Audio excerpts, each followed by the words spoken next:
Bonjour à tous et bienvenue dans ce premier épisode. Je m'appelle Chloé, je suis vidéaste et aujourd'hui je me lance dans mon tout premier podcast. Ce contenu est sponsorisé par l'application Ethiclic, une application qui permet de trouver les entreprises éco-responsables autour de chez soi. Nous allons aborder dans cette série la transition écologique dans les différents domaines professionnels, racontée à chaque fois par un professionnel qui a décidé de s'engager. Nous allons ainsi découvrir les problématiques inhérentes à chaque domaine et les solutions que nous pouvons apporter. Je pense que ce partage de connaissances peut nous éclairer en tant que consommateurs, nous inspirer en tant qu'entrepreneurs ou salariés et nous rassurer en tant que citoyens du monde.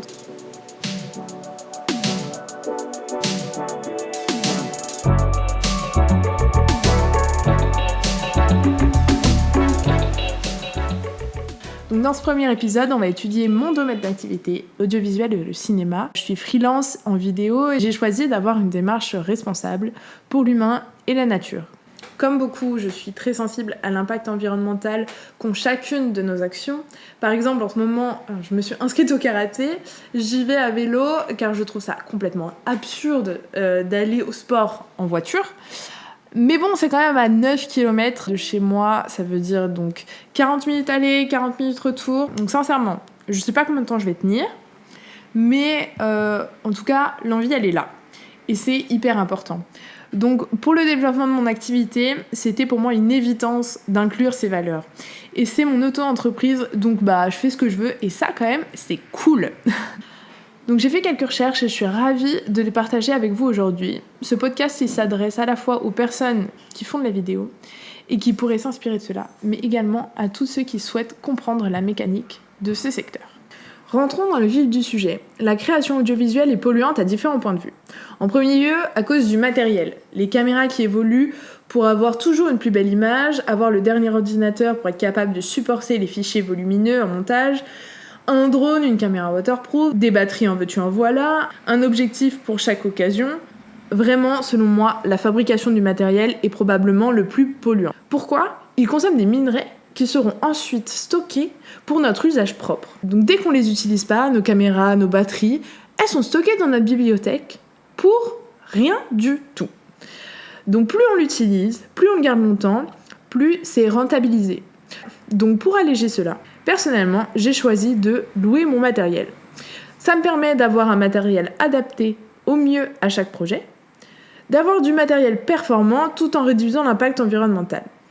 Ça implique évidemment plus d'investissement en temps, parce qu'il faut que j'aille le chercher, et en sous, parce que je le paye à chaque fois.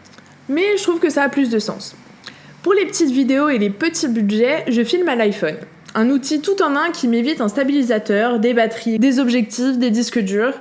Oui, car en plus, le format de rush qui est généré avec l'iPhone est bien plus compact qu'avec les caméras cinéma, tout en gardant une qualité tout à fait convenable pour la majorité des projets, puisque quand on est freelance, souvent, on va faire des projets pour les réseaux sociaux.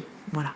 Donc pour la petite histoire, lors de mes études en audiovisuel, il y avait beaucoup de débats sur l'utilisation de l'iPhone pour faire des films. C'était très controversé. Ils avaient le sentiment que tout le monde pouvait devenir cinéaste. Et ça leur plaisait, mais alors pas du tout. Dans le monde professionnel aussi, c'est hyper mal vu de dire qu'on filme à l'iPhone. Mais un jour, une amie m'a dit que l'équipe de Yann Arthus Bertrand était venue chez elle pour filmer son dernier documentaire et que leur cadreur filmait à l'iPhone. Alors là, je me suis dit que j'allais quand même regarder les caractéristiques et je suis tombée des nues. C'est un bijou de technologie qui rivalise avec du matériel à 5000 €, le tout dans la poche. Alors voilà, même si une étagère remplie de matos, c'est bien kiffant, j'ai fait le choix d'avoir un simple téléphone et un petit drone et le reste, je le loue. Ensuite, on peut parler des déplacements pour se rendre en tournage. Déplacer toute une équipe, par quels moyens, comment on optimise. Donc comme dans ma vie perso, ça, il n'y a pas de secret, c'est d'utiliser les transports en commun ou le vélo. Lorsque j'étais dans ma prod à Grenoble, on est devenu on prenait le train, puis le vélo, le matos dans les sacoches, le rêve. Mon rêve en tout cas. Aujourd'hui, je souhaite développer cela, même dans les longs trajets, notamment en faisant du covoiturage. Perso, j'ai jamais vu une prod se déplacer en covoiturage, mais je trouve que c'est économique et aussi rapide que de prendre la voiture. Donc c'est vraiment pas un frein. Oui, parce que je ne l'ai pas évoqué, mais c'est un métier où on se déplace beaucoup. C'est un métier créatif et du coup, on peut être amené à régulièrement traverser la France parce qu'un client nous a choisi notre travail. C'est très régulier aussi de devoir bouger toute une équipe. Donc on est en tournage, il y a des scènes à faire à droite, à gauche. On veut que ce soit la même équipe qui le fasse, donc on va bouger toute l'équipe. On a aussi des histoires d'intempéries. Donc par exemple, il y a énormément de tournages qui se font vers chez moi, sur la Côte d'Azur, mais c'est des prods qui viennent de loin. Ils ont besoin d'être certifiés qu'ils auront du beau temps pour ce jour de tournage qui va leur coûter 50 000 €. Donc en plus de l'assurance, puisqu'il y a des assurances, ils vont choisir un endroit où ils ont de grandes chances d'avoir du beau temps, même si c'est en hiver. Donc ils vont bouger toute leur équipe de tournage. Ça c'est assez inhérent au métier d'artiste. Je vais pas le critiquer, même si effectivement on peut le remettre en question et essayer de trouver autour de chez nous et que les clients choisissent des prestataires proches de chez eux. Effectivement, peut-être qu'à terme, un réseau où on peut trouver facilement des techniciens compétents comme il commence à se développer, tel que Raizo, RAIZO.fr, souhaite le proposer. Pour l'instant, c'est pas structuré comme ça. Voilà. C'est encore une décision qui est à prendre au niveau plus global de l'industrie audiovisuelle et cinématographique.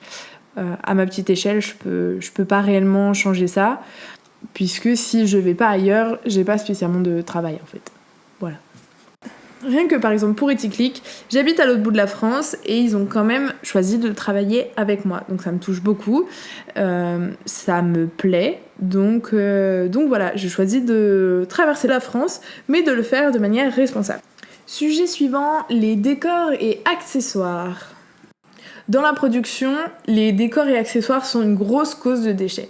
Pour cela, ils ont créé une ressourcerie spécialisée depuis quelques temps.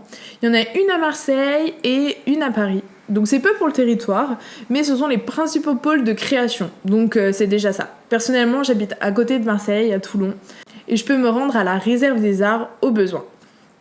Ensuite, dans la pollution de mon métier, il y a le stockage des rushs.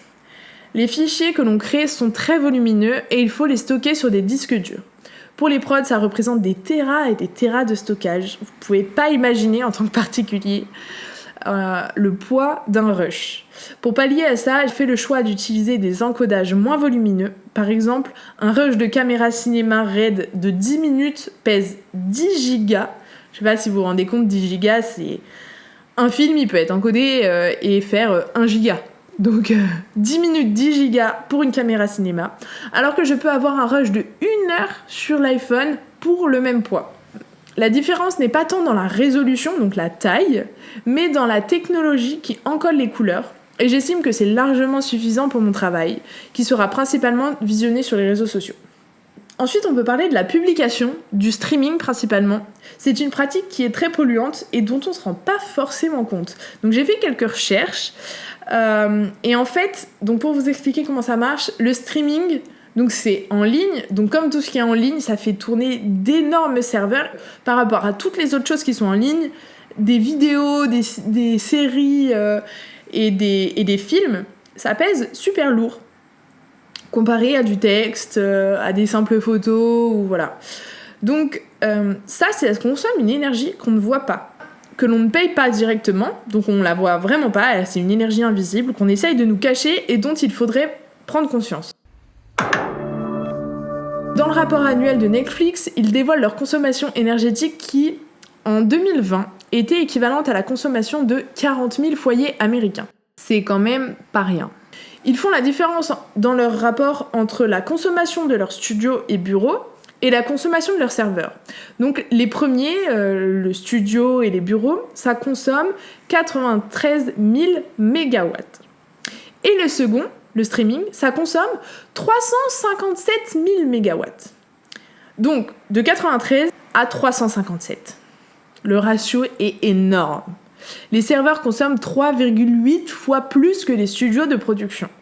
Je ne suis pas du tout ici pour incriminer leurs pratiques et les consommateurs, c'est pour qu'on ait un ordre d'idée de ce que cette énergie invisible représente. À noter que l'on consomme l'équivalent à streamer sur Prime, Canal, Arte, YouTube ou les autres plateformes réseaux sociaux aussi, c'est tout pareil. L'énergie consommée par le stream est une donnée qui varie énormément. C'est principalement dû au terminal sur lequel on regarde, donc la résolution. Ça va être plus consommateur de regarder sur un ordinateur que sur un téléphone. Mais ça dépend aussi beaucoup du réseau internet qu'on utilise. La Wi-Fi, ça consomme moins que les données mobiles. Et la fibre, c'est la moins énergivore des Wi-Fi. Donc comparé à la 4G, c'est vraiment un ratio de 1/10 quoi. Pour alléger son impact en streamant, on peut donc télécharger les contenus en amont durant les heures creuses, désactiver l'autoplay, parce que du coup si on veut pas regarder, ça charge pas. Adapter la résolution de la vidéo à l'équipement, donc si on regarde sur un téléphone, on prend pas la résolution 1920 par 1080 parce que on a un tout petit écran. Et privilégier l'usage de la Wi-Fi au réseau mobile dont les infrastructures consomment bien plus d'énergie.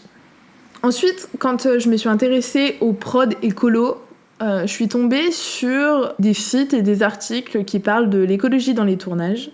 Ça devient un réel sujet chez les professionnels. C'est un domaine qui est globalement sensibilisé à la cause environnementale. Et pourtant, les changements sont très très longs à s'opérer.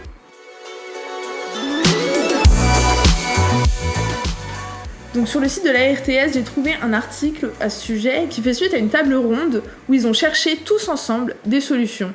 Et ce que j'ai vraiment gardé en tête de toutes ces propositions, c'était celle qui était inhérente au film lui-même. C'est hyper original, mais je sais pas pourquoi on n'y a pas pensé plus tôt. Par exemple, en incluant des gestes écolos dans l'histoire, pour les normaliser. Donc c'est une démarche que je trouve géniale, parce que les fictions, elles ont un énorme pouvoir sur les téléspectateurs. C'est de la pub, mais en mieux en fait, parce qu'elle est insidieuse.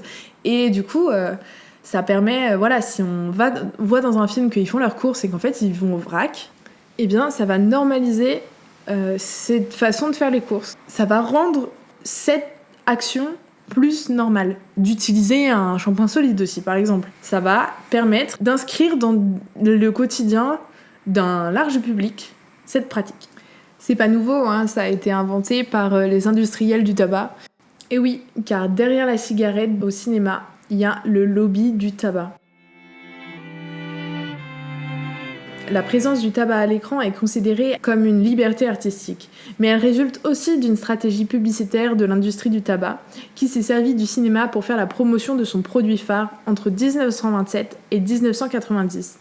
En partie à cause de ce marketing, le nombre de fumeurs aux États-Unis n'a cessé de croître jusqu'en 1960.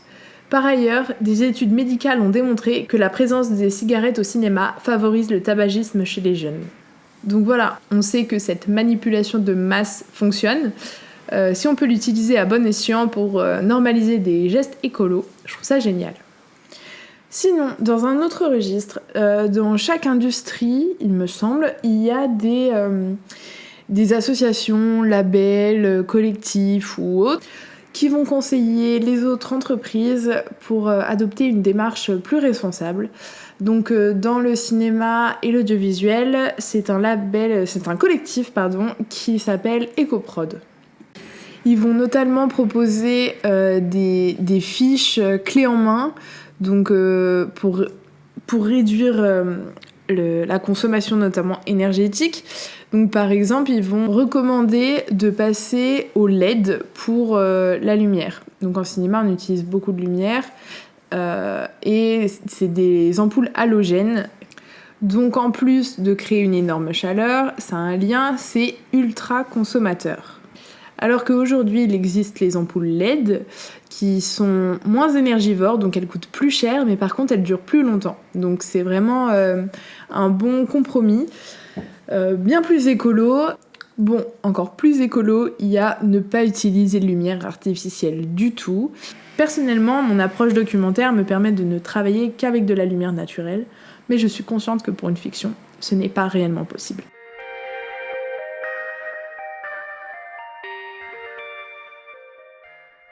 Il existe toujours des alternatives et il faut aller les chercher, il faut les trouver, il faut s'engager même si ça coûte un peu plus cher, mais ça vaut le coup, vraiment. Enfin, si, c'est un réel désir de la prod et des gens, et enfin, c'est nécessaire, quoi.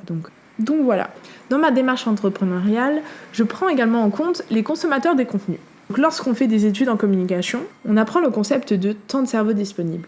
Il s'agit d'un temps limité qu'en tant que créateur de contenu, il faut se partager. Ce temps est précieux et je souhaite le respecter. Faire de l'éducation plus que du matraquage publicitaire. Mon approche est vraiment éducative. Je ne souhaite pas manipuler l'audience ni les hypnotiser en prenant leur attention sans rien leur offrir en retour. C'est pourquoi j'ai une approche très documentaire et je souhaite la mettre au service des projets utiles qui gagnent à être connus. Un exemple, la création de ce podcast. Pour la petite histoire, Emma et Morgane de Icyclic m'ont embauchée pour réaliser leurs vidéos. Elles ne savaient pas trop ce dont elles avaient besoin, mais elles voulaient être visibles sur les réseaux sociaux pour communiquer au sujet de leur application. Pour ceux qui ne connaissent pas Icyclic, c'est une app qui recense des entreprises éco-responsables selon une charte qu'elles ont établie. Elles souhaitent communiquer auprès des entreprises pour qu'elles rejoignent le projet et des consommateurs pour qu'ils utilisent l'application. Donc lors de notre premier rendez-vous, on a vraiment bien accroché, elles aimaient mon travail et moi j'ai aimé leur démarche. Alors me voilà embarquée dans l'aventure. Au deuxième rendez-vous, je leur ai proposé des podcasts à la place des vidéos. Je leur explique pourquoi je trouve que c'est une démarche plus responsable. Plus responsable pour plusieurs raisons. Tout d'abord, pour le stockage et le streaming, dont nous avons parlé, qui sont inhérents à la création audiovisuelle, mais également pour la consommation. Lorsque l'on consomme des vidéos, toute notre attention est prise, tout du moins c'est l'objectif du réalisateur. Il faut que ce soit attractif. L'internaute veut absolument voir ce contenu, mais c'est complètement fait avoir, car c'est vide de sens. En attendant, il a regardé jusqu'au bout et le réalisateur, il a gagné. Sans parler du contenu putaclic sur YouTube, sur Instagram, il faut que ce soit catcher, que ce soit beau, que ça aille directement au but. Et dans tout ça, il y a peu de place pour les contenus profonds qui ont du sens. Je leur ai donc proposé de réaliser des podcasts, un format qui est plus adapté à leurs valeurs, plus éducatif, que l'on peut écouter en faisant autre chose et où la durée importe peu. Le concept est le suivant. Faire intervenir les partenaires, les entrepreneurs qui ont fait le choix d'avoir une activité éco-responsable, afin qu'ils expliquent la transition écologique de leur métier, les solutions qu'ils ont trouvées pour améliorer l'impact de leur business, comme ce que je viens de vous faire. Donc je leur ai proposé ça, alors qu'elles m'avaient embauchée pour faire des vidéos, et que j'avais jamais fait de podcast. Mais vu qu'elles sont à fond dans une démarche responsable, elles ont dit oui, elles m'ont écoutée, elles ont bien vu à quel point j'étais sincère, et du coup, on décolle, voilà, c'est parti pour l'aventure. Je suis contente parce que je suis super curieuse et je pense que ce partage de connaissances peut nous éclairer en tant que consommateurs, nous inspirer en tant qu'entrepreneurs ou salariés et nous rassurer en tant que citoyens du monde. C'est un projet qui me tient beaucoup à cœur. Alors j'espère que vous apprécierez le format et le contenu de ce premier épisode et que vous allez vous abonner pour en savoir plus. À bientôt, merci!